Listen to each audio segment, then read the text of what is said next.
Deus é bom, amém? Quantos concordam com isso? Deus é bom? Repita comigo, Deus é bom. Vou te devolver com uma pergunta. Então, por que acontecem coisas ruins com pessoas boas? Já parou para pensar isso? De repente, você que está aqui hoje, aconteceu alguma coisa muito ruim com você. Talvez na hora de falar Deus é bom, você até pensou um pouco, será que Deus é bom? Acontece que às vezes a gente pensa que a bondade de Deus está condicionada a favores que a gente recebe. Hoje na nossa conversa, a gente vai falar sobre um homem que sofreu muito. Um homem que em um único dia ele teve as maiores perdas que um ser humano pode ter. A gente vai falar sobre Jó. Da série de mensagens que a gente está trazendo todos os domingos, o poder da obediência. Já parou para pensar no poder da obediência de Jó? O que a gente pode extrair da vida de Jó, da forma que ele reagiu com os acontecimentos que sucederam um atrás do outro no mesmo dia? O que a gente pode trazer para a nossa vida hoje? E a gente vai sair com a resposta para essa pergunta. Se Deus é bom, como que coisas ruins acontecem com pessoas boas? A gente vai, pode projetar aqui no telão, a gente vai fazer uma leitura um pouco diferente hoje. Coloquei vários textos de Jó para a gente ler junto aqui no telão. Mas antes, eu preciso te explicar o que aconteceu com Jó. Jó, um homem honesto, homem de uma só mulher, muitos filhos, inteligente. Alguns teólogos dizem que ele era um dos homens mais ricos, se não o mais rico do Oriente, naquele período. E para quem não sabe, a história de Jó, ela se passa concomitante ali à época de Abraão, ou seja, é o segundo livro mais antigo da Bíblia. Apesar dele estar antes de Salmos, é estranho, né? Mas a Bíblia não está ali cronologicamente, Gênesis e por aí vai até chegar o livro de Jó.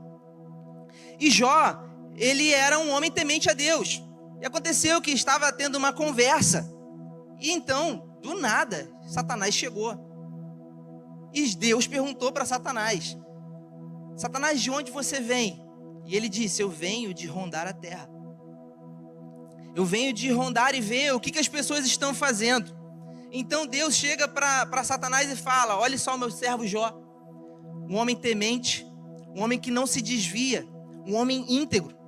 E Satanás devolve para Deus dizendo: claro, você fez um muro de blindagem em Jó.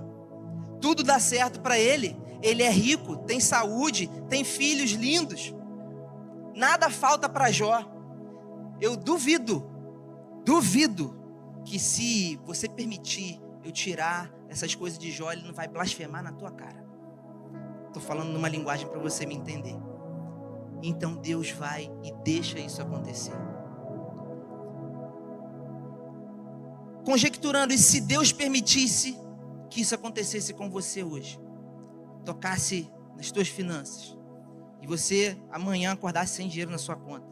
Eu já ouvi algumas teorias da conspiração dizendo que esse ano vai ter 25 dias de apagão. Deram até os dias de apagão que vai ter. Imagina você ficar sem internet, não poder pagar o boleto, não poder pagar o cartão de crédito. Aquele cartão de crédito com limite de 15 mil que você gastou, mas você ganha 7. Misericórdia. É assim, né? Quem riu já sabe como é que é. Eu me lembro que eu comecei a trabalhar no Banco do Brasil, fui estagiário.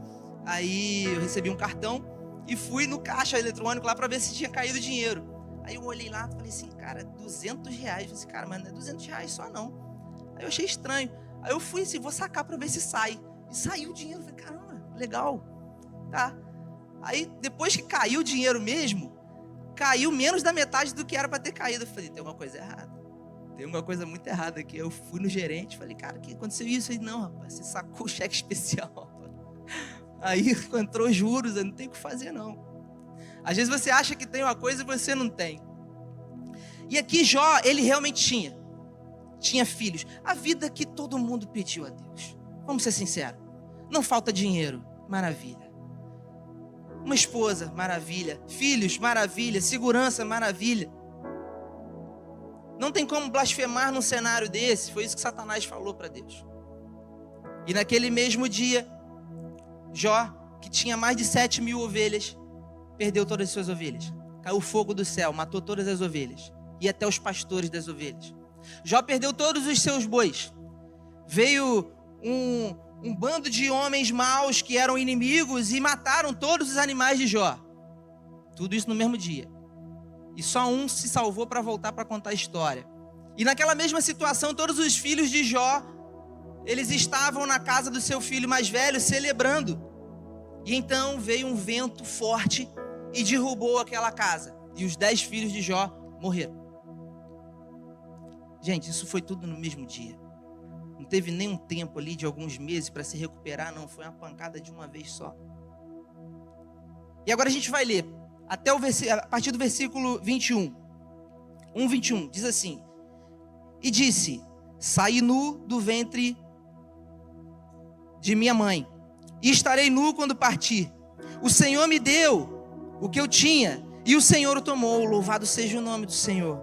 Em tudo isso, Jó não pecou, nem culpou a Deus. Isso aconteceu depois que o Jó recebeu essas notícias que eu acabei de falar. Capítulo 3. Por fim, Jó falou e amaldiçoou o dia de seu nascimento. Disse ele: apagado seja o dia em que nasci e a noite em que fui concebido. Capítulo 19. Eu sei que o meu Redentor vive e que no fim se levantará sobre a terra. 42. Bem sei que tudo podes e nenhum dos teus planos pode ser frustrado. Eu te conhecia só de ouvir falar, mas agora os meus olhos te veem. Queria te convidar a repetir comigo o versículo 2 do capítulo 42.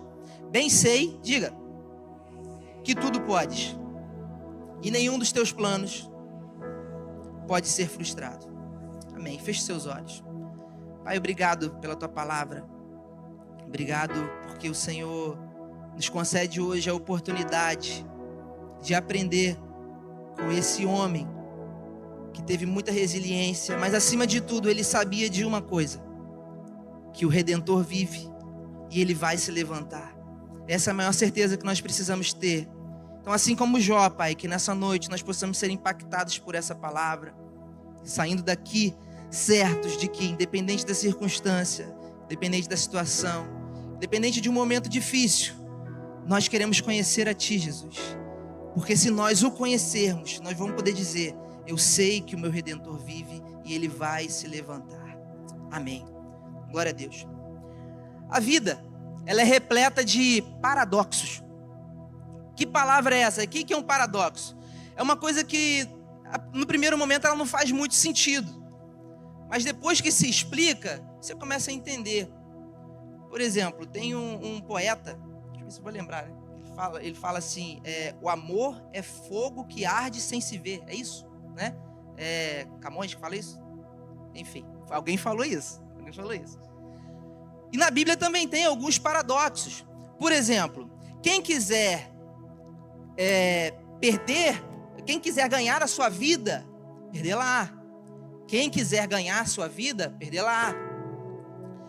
A Bíblia tem outro texto que fala: Deus usa as coisas loucas para envergonhar as sábias. Percebe que tem um jogo de palavras aqui que no primeiro momento fala assim: mas não faz sentido. Como é que Deus usa um louco para envergonhar o sábio? Como que para eu ganhar a minha vida eu tenho que perder a minha vida? E o paradoxo é isso. Na verdade, a palavra paradoxo vem do grego, e para significa além. E o doxa significa aparência, ou seja, paradoxo é além do que parece. Essa hora que você fala, além do que parece.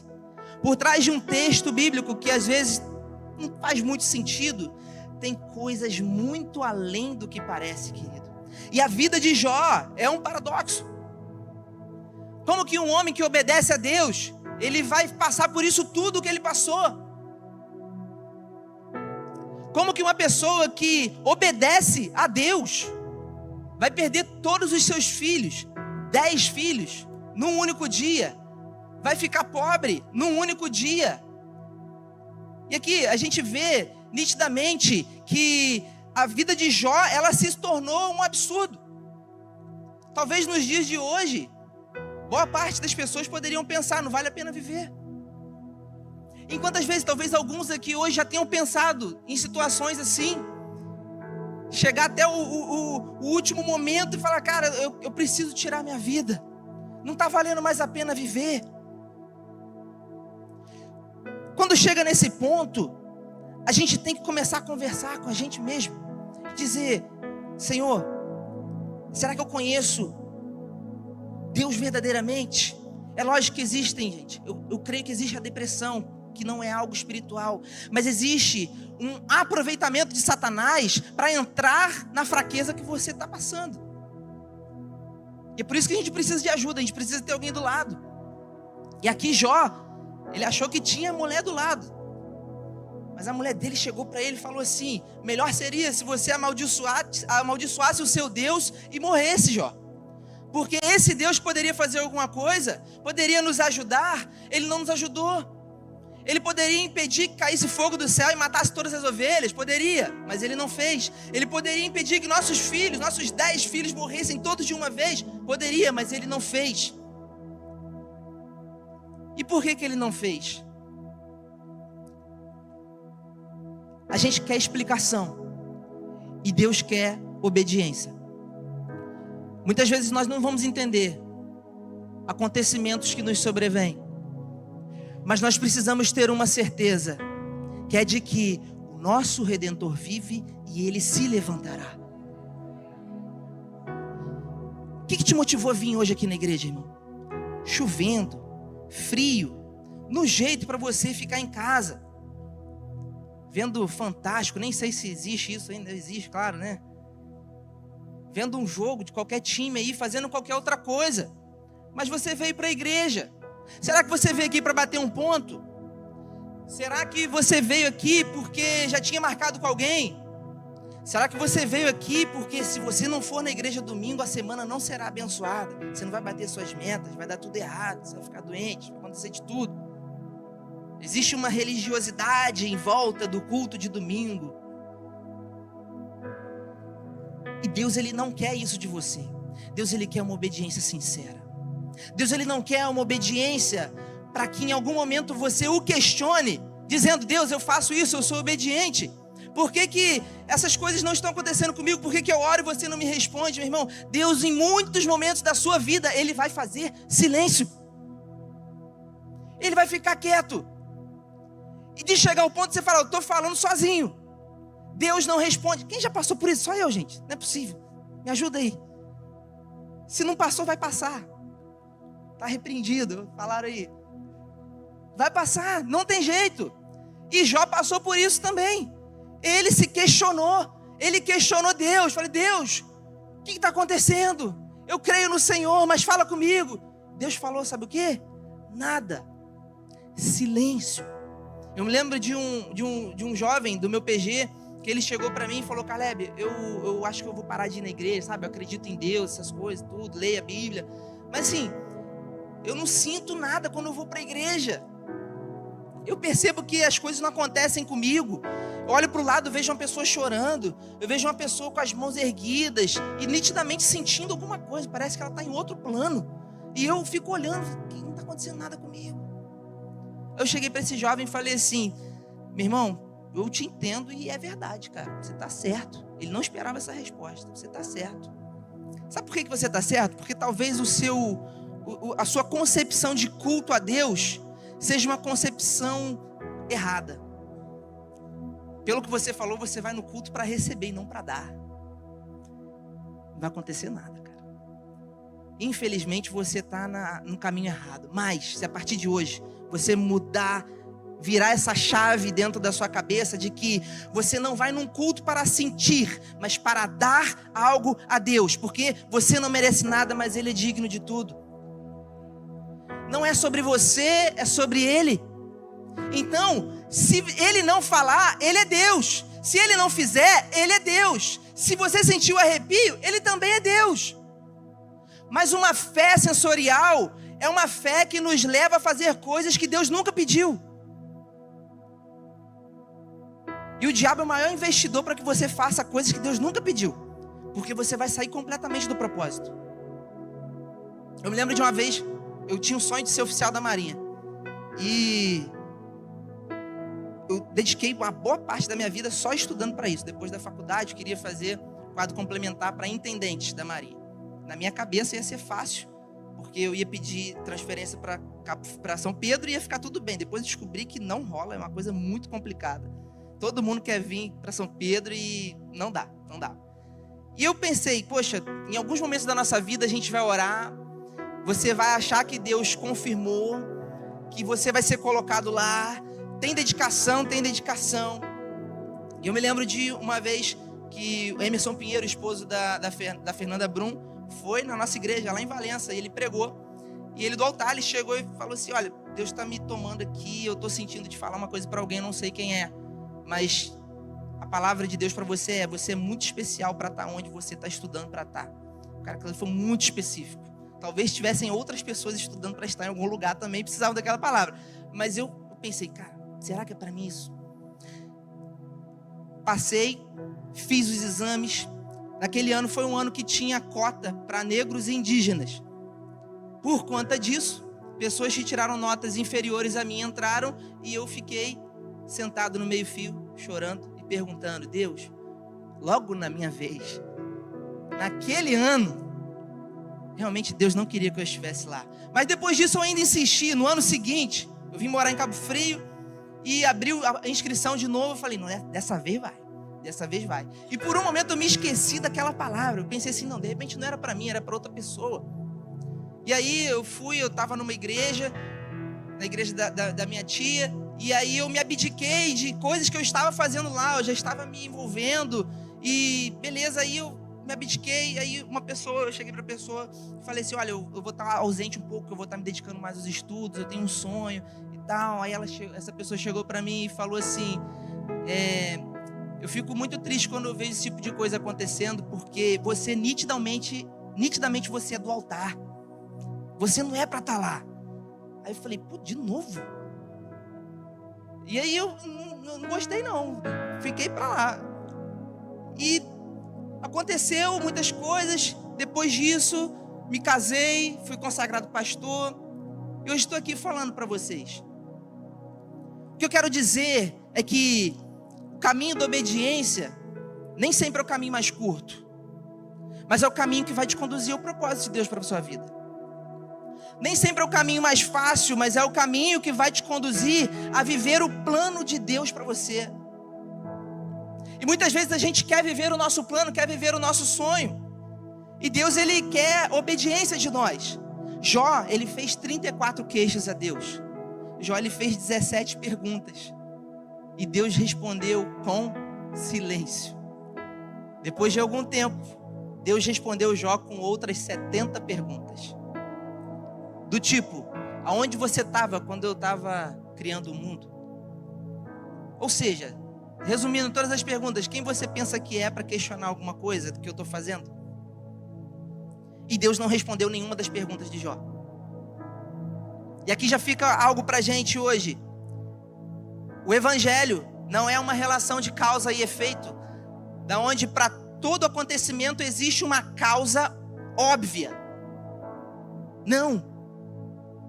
Vou te dar um exemplo que aconteceu comigo. Meu pai é pastor e descobrimos um câncer no rim dele. E eu pensei, Deus, meu pai é pastor. Falei mesmo, meu pai é pastor, uma vida inteira dedicada, mais de 35 anos. Com meu pai, não. Se fosse comigo, eu até entenderia. Tentei fugir 2 vezes. Se tivesse a terceira, eu tentava também. Um pouco tempo antes, a minha avó, mulher de oração, se acidentou ali naquele posto, naquele trevo do Estrela d'Alva. O carro capotou 5 vezes. Ninguém teve coragem de ir lá ver. Aí eu era o único que estava disponível para ir lá. E fui lá ver minha avó, mulher de oração. Falei, meu Deus, minha avó. Pô, meu avô, eu até entenderia que meu avô era levado. Mas minha avó? Não. No início do ano, eu e minha esposa tivemos uma gravidez. E com 3 meses ela perdeu o neném. E querido, o que eu estou querendo dizer? Que coisas ruins acontecem com pessoas boas. Pode ser você, quem for, homem de oração, pastor, filho de pastor, qualquer coisa. Alguma coisa em algum momento vai acontecer com você. Mas o que você não pode se esquecer é que existe algo muito maior do que aquilo que acontece aqui. A sua obediência não pode ser firmada em algo que Deus pode te dar se você for obediente. Existe uma parábola de Jesus que muitos falam que é a parábola do filho pródigo, mas eu não gosto desse termo, porque a parábola fala de 2 filhos. Então o termo correto é a parábola dos 2 filhos. Um filho que vai e o filho que fica. Talvez por um breve momento a gente pode pensar que o filho que fica era um filho exemplar. E realmente era. Era um filho obediente. E realmente era. Era um filho que cumpria todas as exigências do pai. E realmente era. Acontece que quando o outro irmão sai e ele volta, o pai se alegra e manda fazer uma festa. Só que o filho que fica, ele se enfureceu em seu coração. E sabe o que ele fez? Ele foi para cima do pai e falou: olha aqui, você tá achando que eu sou otário? Eu fiquei a vida inteira aqui, me doando por você, te obedecendo, fazendo tudo o que você mandava. E você nunca me deu um cabrito para celebrar com os meus amigos.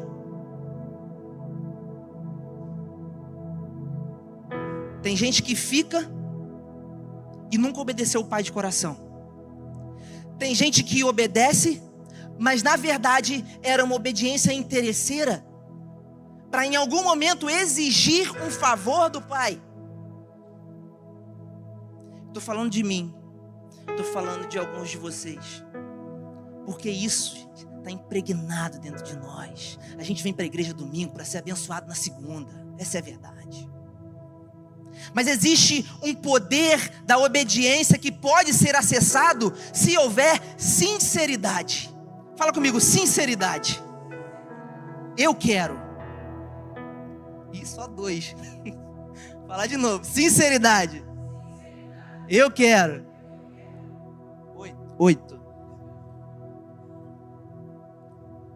Eu tenho uma tia que ela tem um problema de saúde. Ela tem diabetes. Só que ela é daquele tipo de pessoa, igual aquela pessoa que tem um carro, ouve um barulho e fala assim: rapaz, nem vou no mecânico, porque se for lá vai achar mais coisa. Minha tia era dessas. E aí, ela não foi.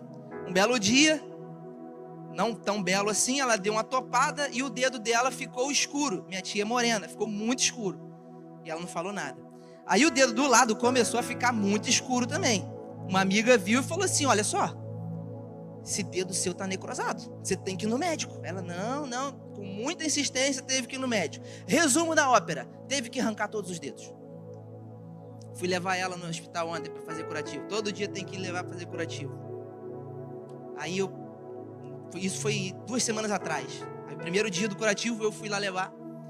E eu pensei: o que eu falo para uma pessoa que perdeu todos os dedos do pé direito? E eu, meu Deus do céu, tá bom, vamos lá ver como é que ela tá. Tava bem demais. Eu falei: graças a Deus, né, tia? Podia ter sido pior. Ela é, meu filho, podia ter sido pior. Teve gente lá que teve que arrancar até o joelho. Meu Deus do céu. Eu falei assim: graças a Deus, né? Aí ela contou umas piadinhas. Eu falei assim: vou entrar na onda também. Eu falei: pô, tia, tem um ponto bom de você ter arrancado todos os dedos do pé direito, é que você não vai precisar cortar a unha mais, né? Aí ela: meu filho, verdade, né? Até nisso Deus pensou. Isso é verdade, né? Que bom, né? Graças a Deus por isso. Mas graças a Deus que você está tendo a oportunidade de tratar a sua diabetes também, né? E se o diabo existisse esposa, o nome dela seria diabetes. Alguém já ouviu essa? Essa eu não podia deixar passar, né, irmãos? Porque ô doença ingrata, se não tratar, vai dar problema. Aqui existe nitidamente uma relação de causa e efeito. Titia perdeu os dedos do pé todo, por quê? Não tratou diabetes, não foi no médico. Então, meu irmão, não adianta você falar com Deus: Deus, eu ia no culto domingo, por que você deixou a diabetes me pegar? Claro, você atacava a geladeira de madrugada, você não obedecia a receita do médico, você não fazia exames periodicamente. Aqui sim existe uma relação de causa e efeito, mas com Jó era diferente. Os amigos de Jó se levantaram para ajudar no primeiro momento. Só que depois eles chegaram para Jó e falaram assim: Jó, calma aí, a gente é amigo e tal, já passou, mas pode falar com a gente. O que você fez de errado? Alguma coisa tem.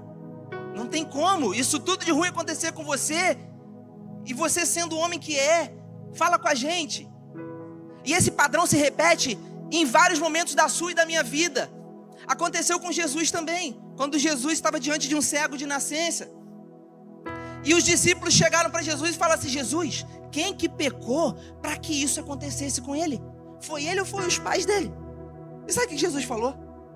Jesus chegou para ele e disse assim, para eles, e disse: nem o pai e nem ele pecou, mas isso aconteceu para que o poder de Deus se manifeste.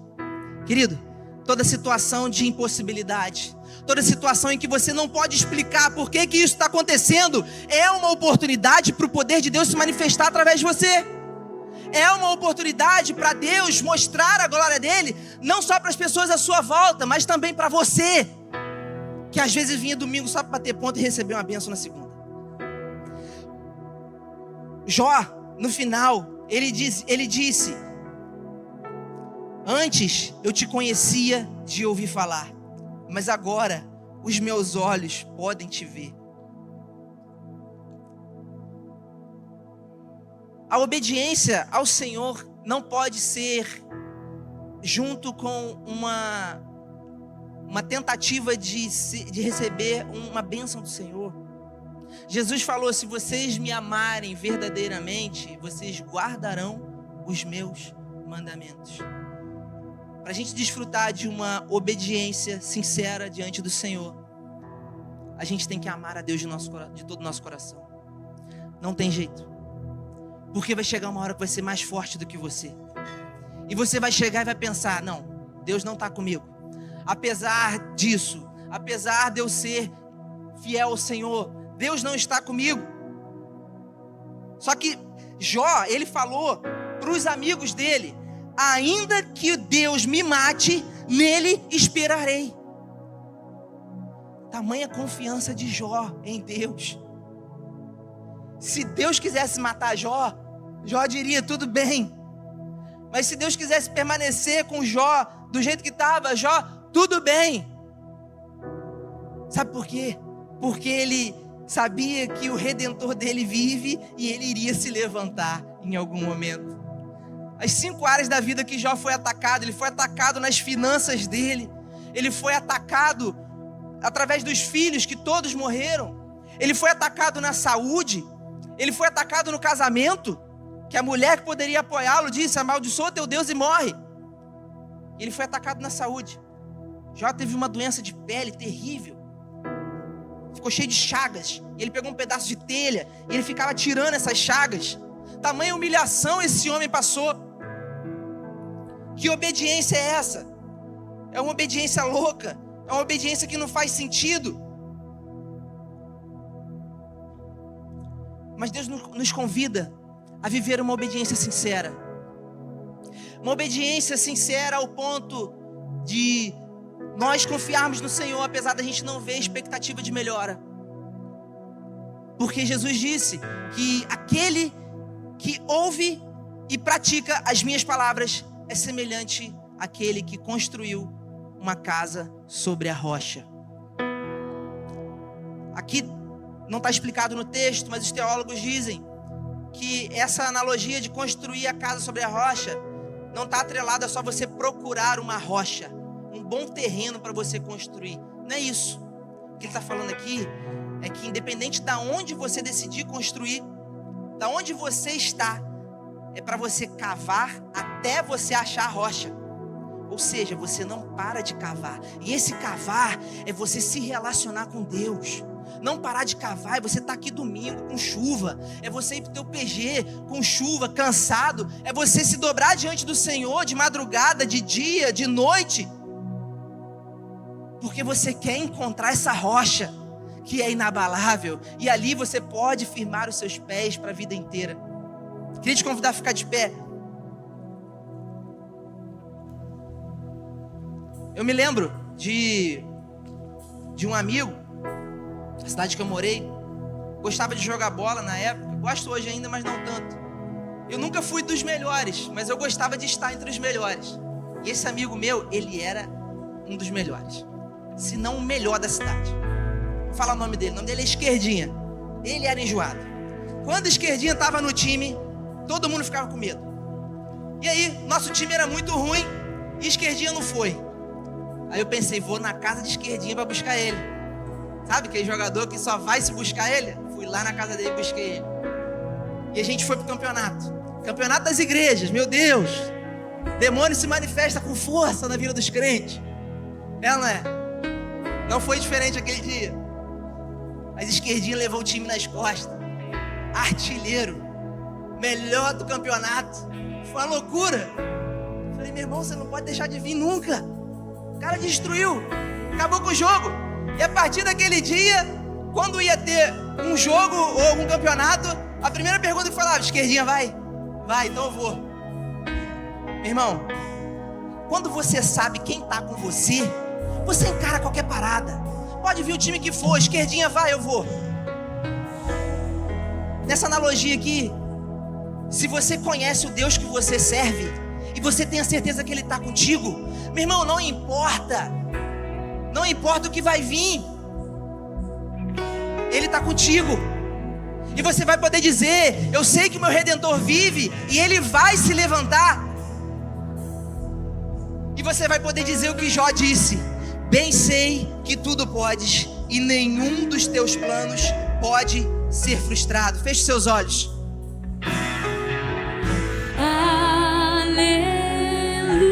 Talvez essa noite seja um divisor de águas na sua vida. Talvez muita coisa que foi falada aqui fez muito sentido para você, mas não vai significar nada se você não converter isso em atitudes que vão transformar a sua mente. O nome disso é metanoia, uma mudança de mente que pode impactar toda a sua vida a partir daqui. Você estava indo para cá, você mudou só um pouquinho e vai mudar completamente a sua rota. E eu sinto que hoje é um ambiente favorável para mudanças de rota. Você não veio aqui à toa, meu irmão. Estava chovendo muito, você tinha todos os motivos para não estar aqui, mas Deus já tinha marcado o encontro com você aqui nessa noite. Você não veio porque você quis, não. Você veio porque o Espírito Santo gerou dentro de você um desejo de estar aqui. E talvez você tenha vindo sem expectativa nenhuma. Aí você olha para o altar, nem é o pastor Rafael que vai pregar, nem é o Glautinho que vai pregar. Talvez é um menino que você nunca viu na tua vida. Mas Deus usou uma mula, não vai me usar, meu irmão.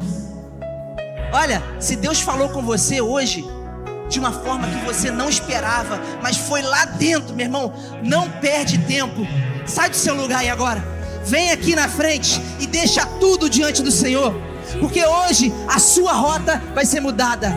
Hoje a sua obediência diante do Senhor vai mudar a sua vida por inteiro. Isso, sai do seu lugar, não tenha vergonha. Peça para quem está do seu lado aí, meu irmão, hoje é para mim, eu não posso sair daqui sem uma bênção do Senhor. Vem, querido, vem, sai do seu lugar. Ele me ama. Nós vamos orar. Existem pessoas aqui na frente e talvez você não tenha vindo, mas eu creio que o mesmo Deus que tocou essas pessoas para vir aqui na frente, Ele pode tocar você aí. E você ter sua vida transformada também. E você ter a sua mente transformada também. Eu queria te convidar, se essa palavra falou com você, você colocar uma de suas mãos na direção do seu coração. Eu sou o primeiro a colocar a mão na direção do coração. Porque muitas vezes o inimigo, ele é sujo. Ele tenta jogar com a gente e a gente aceita. E a gente diz sim achando que está fazendo tudo certo, a gente está fazendo tudo errado. Fora do propósito, fora de tudo, respondendo pergunta que Deus não está fazendo, fazendo coisa que Ele nunca mandou fazer. Mas hoje isso vai mudar. Feche seus olhos. Pai, nós queremos colocar diante de Ti as nossas vidas. Essas pessoas que estão aqui hoje querendo viver algo sobrenatural diante do Senhor, mas precisamos entender quem o Senhor é primeiro, para nós obedecermos a Ti com sinceridade. Eu quero declarar o poder da obediência. se manifestando na vida de cada pessoa aqui nessa noite. Em nome de Jesus, qualquer tentativa do inimigo de tirar o foco do Senhor, de tirar o Senhor do centro, que caia por terra agora em nome de Jesus. Qualquer arma forjada de Satanás para destruir vidas aqui nessa noite, eu declaro que caia por terra em nome de Jesus. Eu quero profetizar mudança de mente, mudança de rota para a glória do Senhor. Que nós possamos ser tudo aquilo que o Senhor sonhou para a gente ser. Que nós possamos fazer tudo aquilo que o Senhor nos disse que nós podemos fazer. E isso só será possível se nós formos obedientes ao Senhor. Uma obediência sincera, uma obediência que não se envergonha, uma obediência que não quer uma bênção sua, apenas a sua presença. Pai, leva-nos em paz para os nossos lares, nos dê uma semana abençoada, que nós possamos ver a mão do Senhor e o cuidado do Senhor sobre as nossas vidas, sobre as nossas famílias, em nome de Jesus. Querido, se você crê e recebe essa palavra, quero te convidar, levante suas mãos, dê a maior salva de palmas a Ele, que Deus abençoe você, vá em paz.